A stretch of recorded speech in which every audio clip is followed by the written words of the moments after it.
What is up, everybody? Welcome to the Game Night YouTube channel. In today's video, guys, we are going to be doing a playthrough of Iron Helm with my boy Grimwald right here. So you might recognize this guy. He is the guy on the cover of the box for Iron Helm. So we're playing as the cover art guy right here, Grimwald. This dude is a warrior type character. He has the brawn attribute. He's got 15 health, 11 energy. He can hold up to 10. He starts with 1 ration and 2 gold pieces. His trappings, the Iron Helm. This dude starts with the Iron Helm itself. Pretty sweet stuff. His skill, he actually has 2 skills. He has shield block and appraise. So we're going to check all of that stuff out right now. So we got Grimwald right here. We've got his starting trapping, the Iron Helm. There it is. That's what the game is named after right there, the Iron Helm. So you got subtract 1 from both initial damage and counter strikes with the Iron Helm. That is very powerful indeed. So he's pretty tanky right from the get-go. He also starts with 2 skills. Shield block, which is a brawn type skill, which says subtract an additional 1 point from initial damage when you have a shield or buckler equipped. Your buckler cannot be broken. Very cool stuff right there. Very powerful skill. And he also starts with the mind skill appraise. When selling goods at the merchant, you earn 2 gold instead of 1. And when buying from the merchant, you may pay half price rounded up.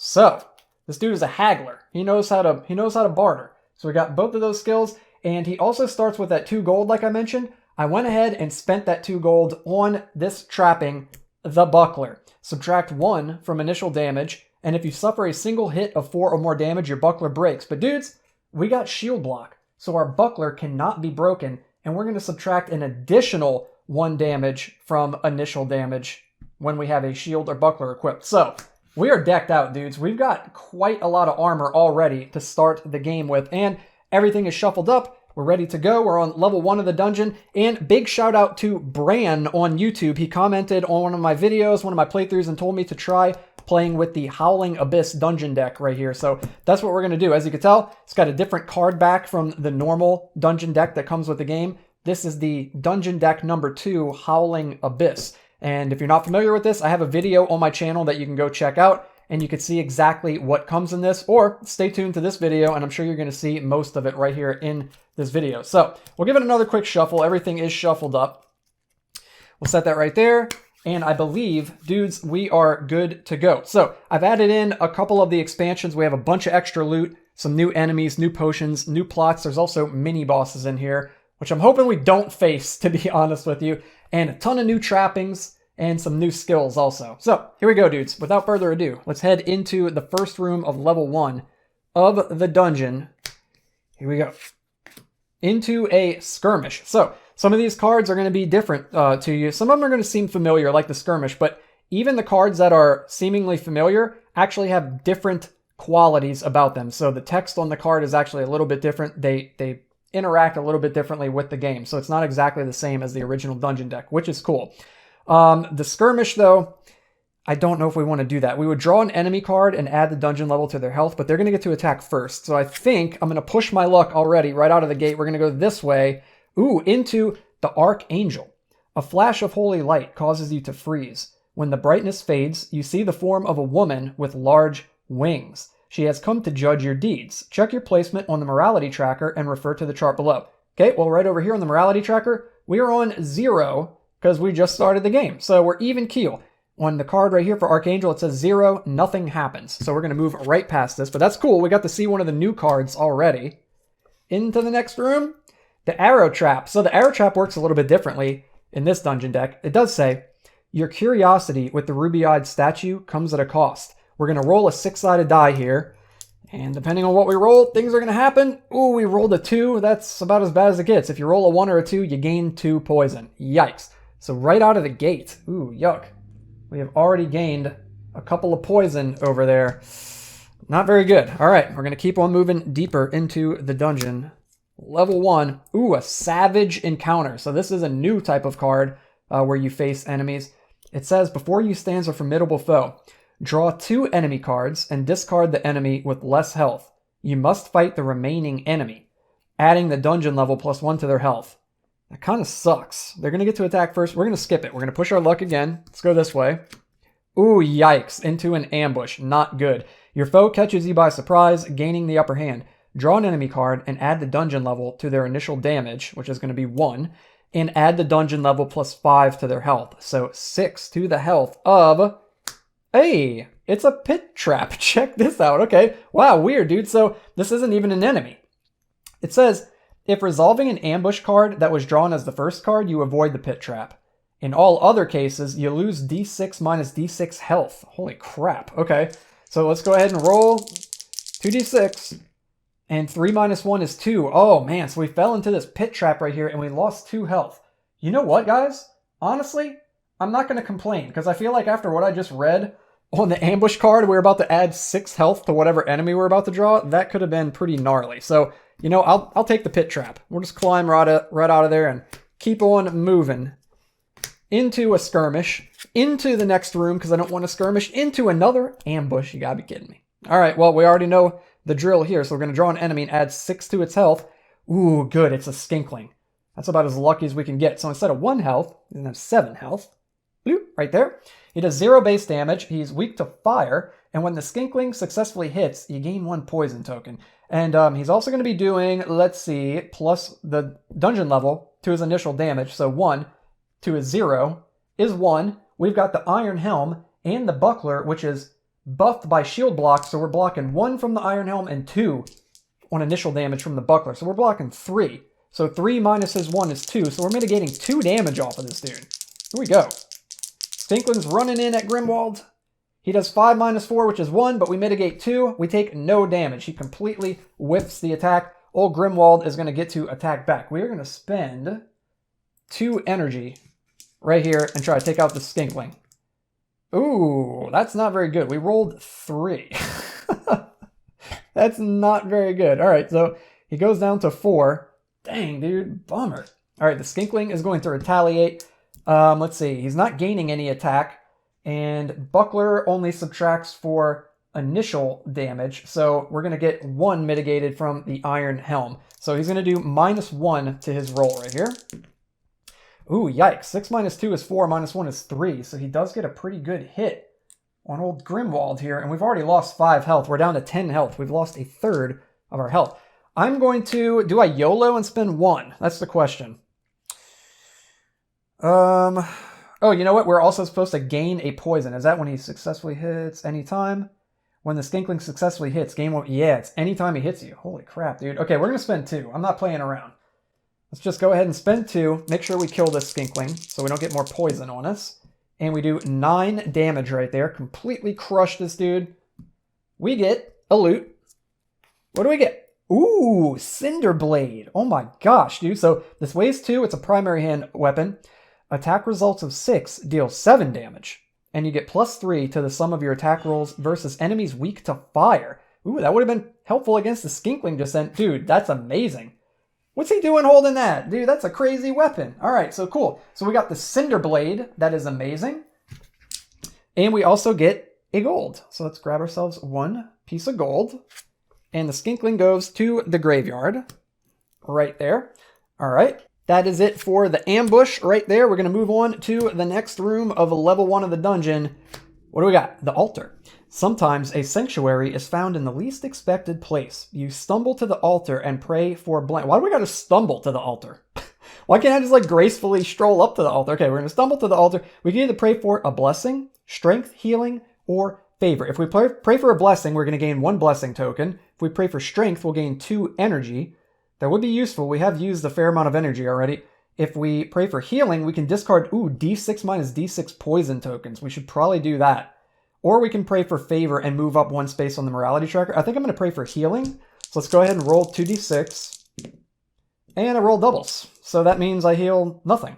So that sucks. Moving on, dudes. Dang, man. Our prayers were not answered. All right, moving deeper into the dungeon. I just flipped that card. So that's the one that we're going to go with. The Savage Encounter. No, we're not going to go with that one. Let's go the other way. I don't want to do that. It sounds brutal. There we go. A clearing. Anything can happen in a clearing. Draw and resolve a plot card. Don't mind if I do. Let's see what we get. Boom. The Traveler. A cloaked figure approaches you. Ooh. You place your hand on your weapon, fearing a conflict. However, the old man reveals himself as a cleric and makes a gesture of peace. He places his hand on your shoulder and whispers to himself. We can gain either health or energy equal to your position on the morality track. We're on 0 on the morality track right here, so that means we don't gain anything. But we do gain 2 eye symbols towards finding the boss. 8 more to go. 8 more to go. Cool. Let's head out of the clearing, deeper into the dungeon, into... Ooh, here we go, the campsite. You have spied a relatively quiet location to set up camp. It will not be long before you attract attention to yourself, so choose one of the following actions. Cook, search, or rest. If we cook, we could spend a ration to gain 3 energy. We only have 1 ration, though. If we search, we'll gain 1 ration and 1 gold. Oh, it's like, this is like a buff from the original campsite. In the original campsite, if you search, you just gain a ration, but this you gain a ration and a gold. And if we rest, we'll spend 1 ration to gain 3 health and lose 1 poison. That actually sounds pretty good too, honestly. But I feel like I want to search to find a ration, because if we use our ration now, we're almost at the end of the dungeon. If we don't find any more, and chances are we won't, if we don't have a ration to eat at the end of the round, we're going to lose 3 health, and that sucks. So I'm going to search for food at the campsite. We're going to gain a ration, and we're going to gain a gold. It is tempting to try to get rid of the poison and gain some more health, but yeah, I think this is the right play. I think. Hopefully I'm making the right decision here. I guess we'll find out soon enough. We're going to keep going deeper into the dungeon. We've got the labyrinth. Oh no. Surely your cunning will see you out of this wizard's maze. Discard 1 ration. I don't want to. I just got my ration. Screw that, dude. We're going the other way. Well, what do we get? A mushroom grove. Yes. Oh my god, dude. Heck yeah. You find yourself standing in a grove of mature mushrooms. Dude, let's freaking go. Roll a d6. What do we get? Come on, big money, bro. A 1, of course. It says gain 1 ration. Hey, dude, I will take it, dude.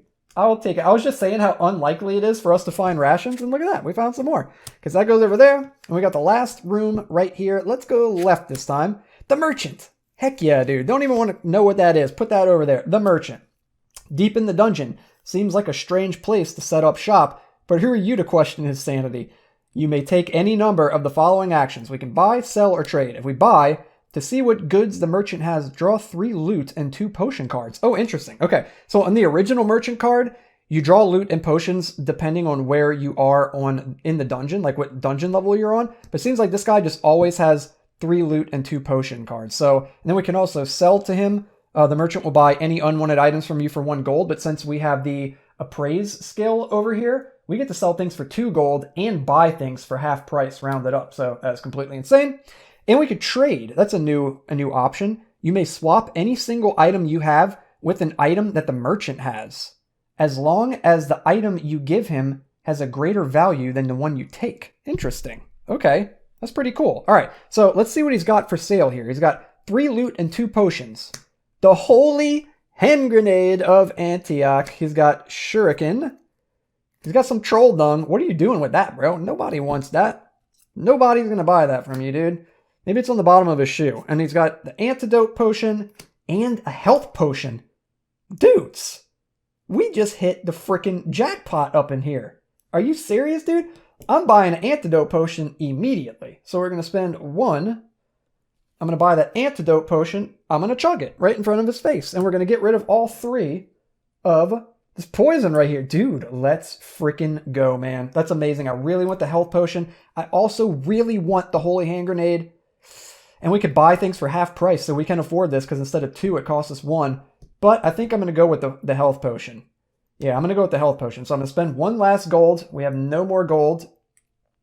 And I'm going to purchase the health potion, and I'm going to drink it. I'm just going to drink it right now, and we're going to heal 4 health. So we got 1, 2, 3, 4. There we go. So we're going to go up to 14 total health. Very nice. And you can keep your Troll Dung, your Hand Grenade, and your Shuriken, dude. You can hang on to all of that stuff. Okay, cool. That was awesome. That's the end of level 1. What a good way to end the level. Cool. So we have the Iron Helm, the Buckler, and the Cinder Blade equipped. We're doing pretty well as far as gear goes. Grimwald starts with some pretty good gear and skills. I'm not going to lie.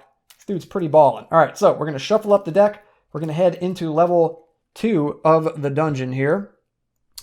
And let's see. So we got to eat a ration. So we're going to go down to 2 rations, but we're still doing pretty well on food. And that gives us 1 energy. We have no poison because we healed that up at the end of that round there. So we're not going to gain any poison. We're going to move through the cave into level 2 of the dungeon, and we're going to draw a plot card, and it is the Shrine.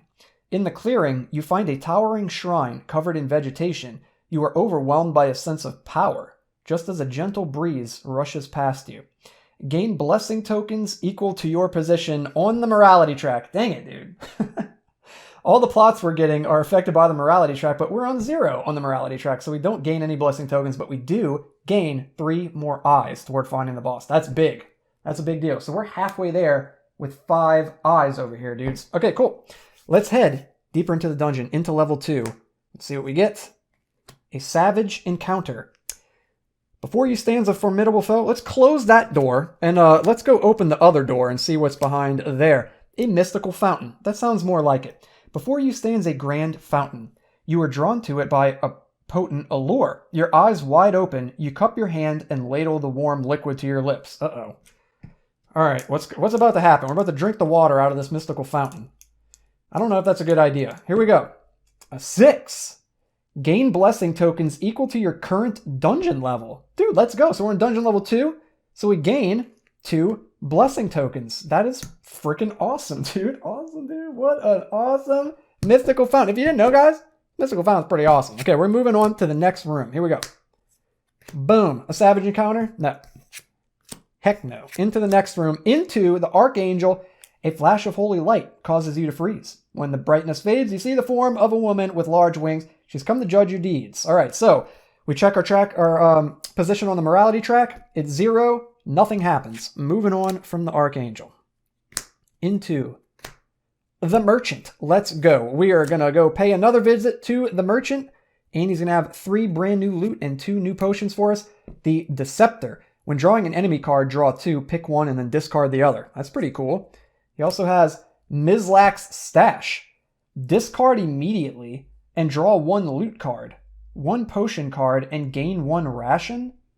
Or gain D6 gold and 1 ration? See, I feel like he wouldn't have this, right? Because, like, he sells stuff. Why would he just give us this? Yeah, unfortunately, as much as I want to resolve this card, I'm going to discard it, and we're gonna draw another one, because that doesn't make any sense why the Merchant would just give us that.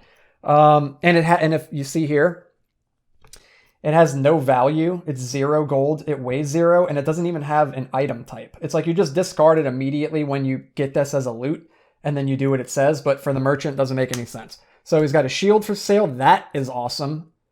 He's got a whip. I'm just now realizing I have no gold, which really sucks. He's got a spark bomb and an antidote potion. But dudes, we have no gold, and I don't want to sell anything. That sucks, man. I really want that shield. That would be awesome. Yeah, I can't sell anything. Oh, well. It is what it is. So he's going to have to hang on to all of his stuff. That is too bad. All right, so moving on from the Merchant. Hey, at least it wasn't a skirmish or an ambush. Look on the bright side. A clearing. Dude, we're about to speed run this dungeon. Draw and resolve a plot card because anything can happen in a clearing, and it is, ooh, a mini-boss. I was afraid this was going to happen. We drew the Death Knight. So, the Death Knight has 14 health. He does 2 base damage, not too much. He's undead, and we gain 2 blessings when you defeat the Death Knight. That's amazing, and it's going to give us 4 eyes toward finding the boss. Holy crap, dude. Okay, so this dude's got 14 health, so we're going to give him 10 and 4 right there. And he's going to attack first. So we're going to block 1 with the Iron Helm and 2 with the Buckler since we have shield block. So his 2 is actually going to go down to -1. So he's doing -1 to his roll right here. And he rolled 2 minus 1 is 1. -1 is nothing. He does no damage. All right, dudes. I'm going to spend 3 energy right here. And let's try to take this dude out right here. We need a big roll. All right, let's go. Ooh, okay. So check this out. I rolled a 6. The Cinderblade says attack results of 6 deal 7 damage. So that's 7, 8, plus 4 rather, is 12. So we put him down to 2 health. That was a massive hit on the Death Knight. Cool, cool, cool. All right. So this dude is going to retaliate. We're not getting the protection of the Buckler this round, but we are getting the Iron Helm. So he's going to do 1 damage instead of 2 added to his attack. Ooh, yikes. 5 minus 1 is 4.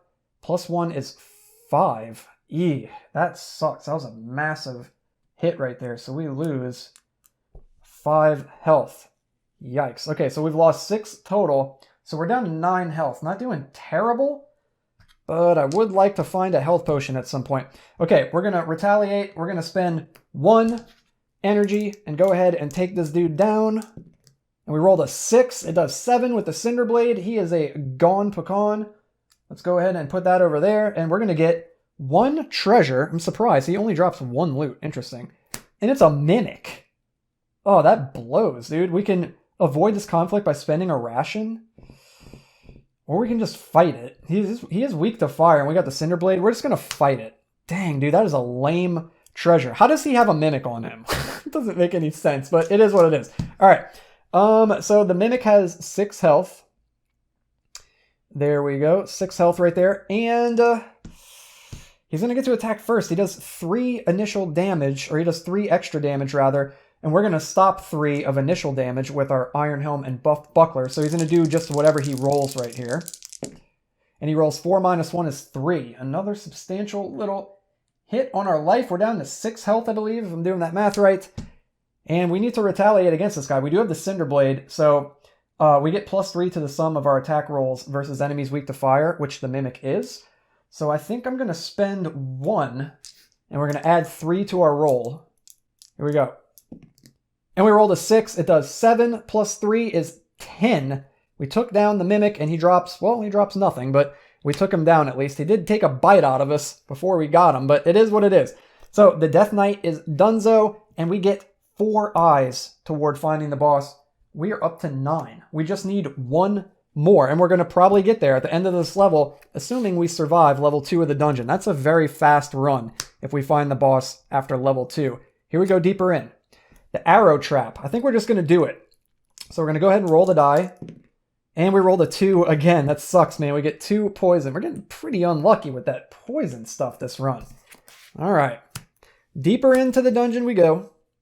Into the false idol. Your eyes lock onto a huge evil statue carved into the wall. It is begging to be worshipped. What shall you do? Beg for power, beg for wealth, beg for your life, or ignore the false idol. If we beg for power, we move down 1 on the morality track, but we gain 2 energy and 1 loot card. That's pretty good. If we beg for wealth, we move down 1 space on the morality track, gain 2 gold and 1 potion card. If we beg for life, we move down 1 space on the morality track, and we gain 2 health and 1 ration. That's pretty sweet. And if we ignore the false idol, we move up 1 space on the morality track and lose 1 health. Well, I'm definitely not going to pick that one. For me, it's either between begging for life to gain 2 health and a ration, or begging for power and gaining 2 energy and a loot card. I feel like we need energy. I mean, we do need health, but we're running really low on energy, and we're probably coming up to the boss here soon. So let's beg for power. So we're going to move down 1 on the morality track to -1. We're going to gain 2 energy and 1 loot card. So there we go. We're up to 5 energy, I believe, right there. We're going to get a loot card. It is the Grave Stomper. Not what I was really hoping for. When fighting an undead enemy and you roll doubles, you add 4 to the sum of your attack. I think I prefer that Cinder Blade over there. So we're going to pass on the Grave Stomper, unfortunately. Or wait, or do we just get that? No, we just get this. I don't have to pass on this. We're going to hang on to it, rather. So we've got 2, 4, 6, 7 worth of weight. We can hold 3 more. We really need some potions. Need some health and energy potions right about now. Let's keep on going deeper. Into treasure. You find an open chest that has been recently looted. A single coin remains. Gain 1 gold. Sweet, dude. So we got a gold. It's pretty cool. We're getting really close to the end here, dudes. Level 2 is almost done. The campsite, yes. All right. You have spied a relatively quiet location to set up camp. It will not be long before you attract attention to yourself. Choose one of the following actions. We can cook, we can search, or we can rest. If we cook, we spend a ration to gain 3 energy, which is pretty good. If we search, we're going to gain a ration and a gold. I'm not too concerned about that. And if we rest, we're going to spend 1 ration to gain 3 health and lose 1 poison. That's pretty big. I think I'm going to go with that. I think we're going to rest. We're going to eat a ration. We're going to gain 3 health. 1, 2, 3. And we're going to lose 1 of these poison on us right there. Cool. All right, so now we're just down to 1 poison. That's definitely a big help because we're not going to gain that extra poison at the end of the level, assuming we don't gain any more poison in this last room. It is the altar. Let's go, dude. So sometimes the sanctuary is found in the least expected place. We stumble up to the altar and we pray for a blessing. We can gain 1 blessing token. We are about to fight the boss, so that might be good. Strength to gain 2 energy. That's really good. Healing. Discard D6 minus D6 poison tokens. I'm not so much worried about that. And favor would move us up 1 space on the morality track. I'm definitely not worried about that at this point. I think I'm going to pray for strength and gain 2 energy. That sounds like the way to go. Because if we pray for a blessing, I would hope to get energy off the blessing, and you can only get 1 energy off of each blessing. So going with the 2 energy, I think, is the way to go. Cool. So that is it, dude. That is the end of level 2 of the dungeon. And we don't even need to shuffle that because we've got 9 eye icons over here. We're about to draw a plot card and face the final boss. But before we do, we have to eat a ration, which is going to heal us by 1 energy. We have 1 poison, so we don't gain any extra. We move into level 3 of the dungeon. And as we move into level 3, we draw the plot card, and it is the corpse. You trip over the corpse of a fellow adventurer. You stagger to your feet as you realize the body belongs to a friend from years past. Okay, bummer. So it says, bury the corpse or take the money and run. If we bury the corpse, we're going to lose 1 energy, move up 1 on the morality track. I don't like the sound of that. If we take the money and run, we move down 1 on the morality track, but we gain 1 treasure. That's what we're going to do. You search the corpse for anything that may aid you, and you leave the corpse behind. Rip. So move down 1 on the morality track, so we go down to -2, but we gain 1 treasure card. So let's go ahead and draw a loot. Come on, hook us up, dudes. Mask of Mizlak. You may avoid conflicts with any undead enemy with a base health of 4 or less. Yeah, we don't really care about that. We're going to hang on to it. May as well because we have the space, but we don't really care about that at all. Okay, and that means, dudes, we've got 10. 1 plus 4 is 5, plus 3 is 8, plus 2 is 10. We're getting a boss. We got to check our enemies here. The most of is fire. All we fought all dungeon was this lone skinkling. Is that not insane, dude? Well, I guess we fought the mimic too, right? Yeah, we did fight the mimic. Wait, wasn't there something else? Oh yeah, it was the mini boss. It was the Death Knight. Okay, so we did fight a couple other things too, but yeah, the skinkling is the lone enemy from the enemy deck, and he is weak to fire, so that means we're going to fight against the fire boss, which is the Naga. This dude does not play. All right, so the Naga has 21 health. It does 3 base damage. It has a treasure class of 2. It is weak to fire. And whenever you are hit by the Naga, you gain 2 poison tokens. That's disgusting. That is brutal, guys. We do not want to take too much damage from this thing. All right, it is going to get to attack first, unfortunately. So let's go ahead and set up its health. So it's going to get a 10 and an 11 for its 21 health. All right, it has 3 base damage, but we're blocking 1 with the Iron Helm and 2 with the buckler buffed by shield block. So it's doing its flat base damage. Let's see what happens here. 2 minus 1 is 1.